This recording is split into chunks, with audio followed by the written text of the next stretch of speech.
सो दोस्तों इसमें देखेंगे हम दी गई आकृति में कितने त्रिभुज हैं। चलिए इसका आंसर निकालते हैं हम आगे की ओर। सो दोस्तों इस क्वेश्चन पूछा जा रहा है इस आकृति में त्रिभुज कितनी है। चलिए इस आकृति की त्रिभुज देखते हैं। सबसे पहले देखें गाइस, यहाँ 1 2 त्रिभुज, 3 त्रिभुज, 4 त्रिभुज, 5 6, ये 6 त्रिभुज हो गए।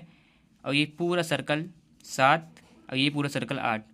टोटल इसमें 8 त्रिभुज हैं। देख सकते हैं आपके सामने मैंने काउंट किया है 1 2 3 4 5 6, ये 6 त्रिभुज, ये पूरा सर्कल 7, ये पूरा सर्कल 8।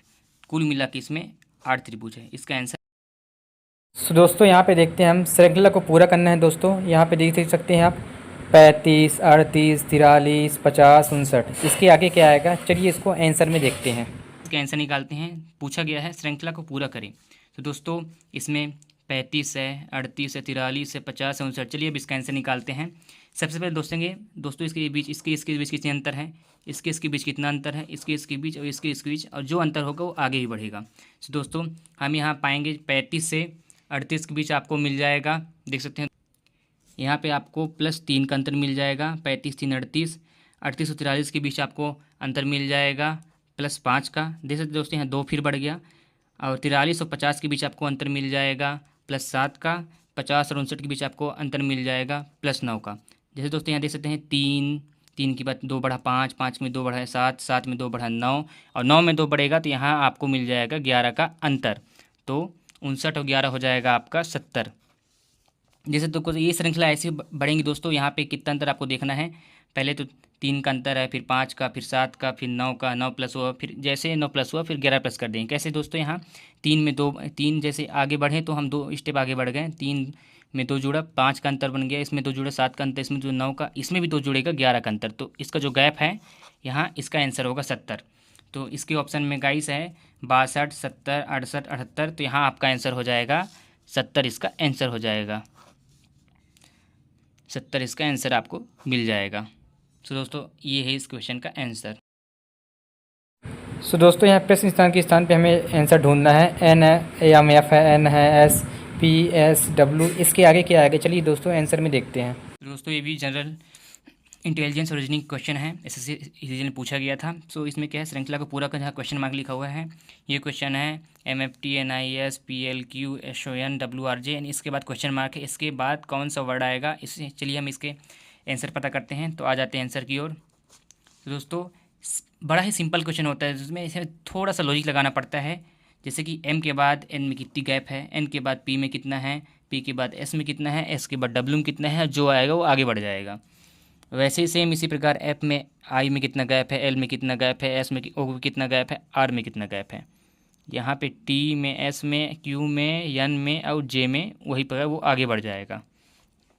तो चलिए यहाँ निकालते हैं। M और N के बीच कितना आपको गैप मिल जाएगा, M और N के बीच आपको मिल जाए जैसे MN, तो यहाँ आपका आ जाएगा +1। N के बाद आपका P में कितना गैप, यहाँ आपका आ जाएगा +2। यहाँ पे आपके P के बाद इसमें कितना गैप है, +3 का। S के बाद W में कितना गैप है, यहाँ पे आपका हो जाएगा +4 का गैप। तो दोस्तों यहाँ 1 2 3 जैसे बढ़ जाते हैं, वैसे यहाँ आगे बढ़ जाएगा +5 का।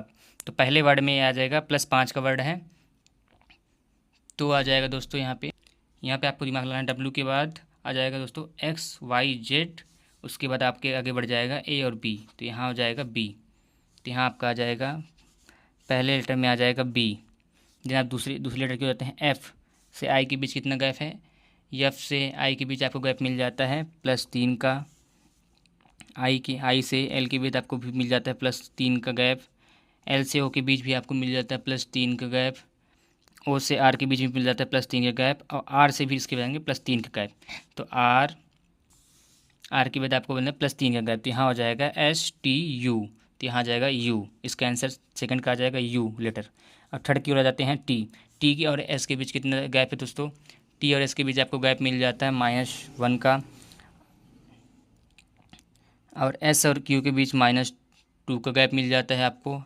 और Q और N के बीच -3 का गैप, N और J के बीच -4 का गैप। तो वैसे ही आगे बढ़ जाएगा -5 का गैप। तो यहाँ पे आपको J में -5 करेंगे, तो यहाँ पे आपका आ जाएगा E। तो दोस्तों इसका आंसर हो जाएगा हमारे इस समीकरण के श्रृंखला का आंसर हो जाएगा क्वेश्चन मार्क के स्थान पे PUE। बड़ा ही सिंपल और इजी ट्रिकी क्वेश्चन है दोस्तों। यहाँ बस हम केवल गैप देख निकालना है, वहाँ +2 +1 +2 +3 +4 आगे से आगे बढ़ जाएगा। सेम ऐसे ही हमने किया है और हमारा आंसर आ चुका है BUE। ये आपका आंसर हो जाएगा। दोस्तों इस क्वेश्चन में यह पूछा जा रहा है कि एक से अधिक पदों के लिए आवेदन करने वाले व्यक्तियों की कुल संख्या, जो जिसमें टीचर्स हैं, अभियंता है, लेखाकार है, तीनों वृत्ताकार आकृति है, इसमें जो एक से अधिक पदों पे काम कर रहे हैं उनकी संख्या आप बताइए। चलिए आंसर। सो दोस्तों आज हम बात करेंगे रीजनिंग, कुछ ऐसे टॉपेस्ट क्वेश्चन जिसे हम पिक किया हुआ है। वो क्वेश्चन एग्जाम में कई बार पूछे भी गए हैं। सो दोस्तों सबसे पहले देख रहे हैं आप इस क्वेश्चन में गाइस, तो इसमें 3 गोले गोले आकृति बने हुए हैं, जिसमें कि टीचर्स है, इंजीनियर है, एक गोला अकाउंटेंट है। ये वृत्ताकार 3 आकृति है। तीनों आकृति में टीचर्स, इंजीनियर, अकाउंटेंट नाम दिया गया है। देख सकते हैं इसमें दोस्तों 35 है, 42 है, 56 है, कुछ 2 6 हैं, 8 3 4। तो दोस्तों इसमें हमें पता करना है एक से अधिक पदों के व्यक्ति वाले कुल संख्या, मतलब एक से जो ज़्यादा पद में हैं उन व्यक्तियों की संख्या ज्ञात करनी है। ये क्वेश्चन रीजनिंग के क्वेश्चन है जिसे SSC CGL में पूछा गया है। सो दोस्तों चलिए इसका आंसर निकालते हैं। तो इसमें क्या पूछ रहा है, एक से अधिक पदों वाले व्यक्तियों की कुल संख्या ज्ञात कीजिए। और एक से ज़्यादा पद में है उन व्यक्तियों की संख्या हमें ज्ञात करनी है। सो दोस्तों यहाँ पर जैसे देख पा रहे हैं आप, यहाँ एक पद वाले व्यक्ति जैसे टीचर्स 35 लोग हैं, इंजीनियर 42 लोग हैं और 56 लोग अकाउंटेंट। ये केवल एक पद में भर्ती है, लेकिन 2 पद के लिए देख सकते हैं 4 है, 3 है, 8 है, 6 है। तो दोस्तों यहाँ पे देख सकते हैं 4 3 7 एंड ये 7 ये हो गया, 7 8 हो गया, 15 हो गया।